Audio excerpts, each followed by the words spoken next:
So I'm originally Canadian. Hopefully you can tell from the accent I'm Canadian and not American.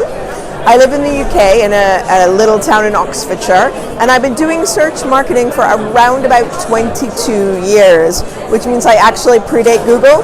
My background is hard code, and also, interestingly, mail servers, so email servers and supporting them before the days of Google Mail, before the days of anything. So a long, very nerdy history.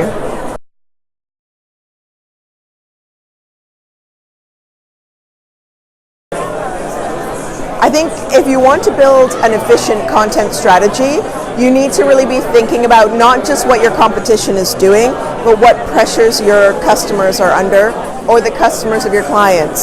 So what questions are they asking? Where are their pain points? How can you solve a problem for them? If you can solve a problem, they will love you and they will become loyal.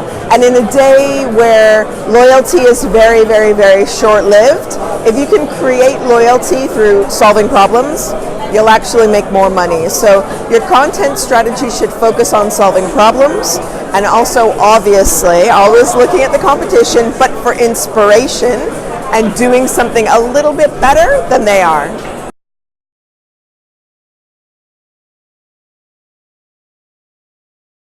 I think there's an important factor about Google and Google Updates is that Google is always trying to help users, but it also needs to make money. I believe it was about $116 billion that it made in 2018 from ad revenue alone. There was another $20 billion from other sources, their affiliate schemes with flights and things like that, but it was $116 billion. And they can only continue making that money if they solve user problems. And what was happening was a lot of times when search results were coming up, they weren't relevant or they weren't solving user problems. So one of the things we saw was a specific type of site with questionable information in it that were still ranking very well despite the earlier what we call MEDIC update still ranking. So what's happened is a lot of the websites that were hit were ones with less authentic health information, but ones, I think you can trace it down to EAT, ones that were less authoritative. So there was some reason that Google found them less authoritative, and so that's what I'm seeing is a lack of authority and therefore lack of trust.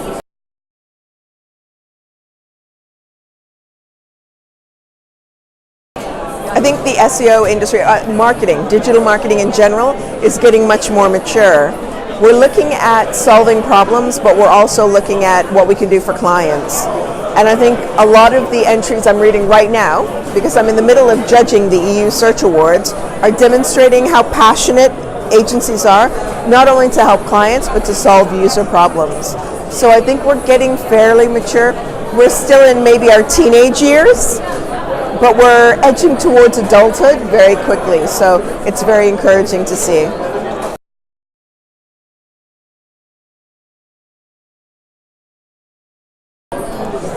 For someone starting out in the industry, I think I had it easy because I was around at a time when you could change something on a website and it immediately got reflected in the search engines of the day.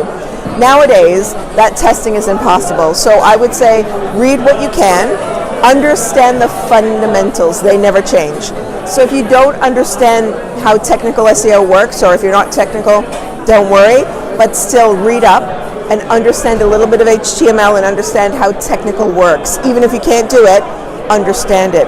Then for content, technical SEOs need to know how content works, they need to know how Google works, and relationships and expertise, trust and authoritativeness. So just make sure as an SEO, whatever your specialism is, content, links, or technical, that you understand the other disciplines at least a little so that you can be holistic.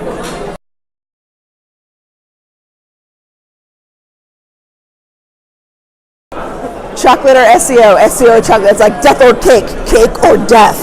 There's a comedian in England called Eddie Izzard, and he has a skit called Cake or Death. Do you choose cake or death? Cake!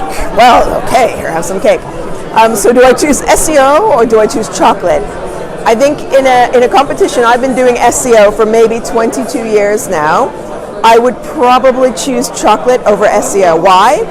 Because digital marketing and being a holistic digital marketer is the way forward, rather than being a point service provider in SEO. So I guess that's why I would choose chocolate over SEO, is because I feel like a holistic approach is more important.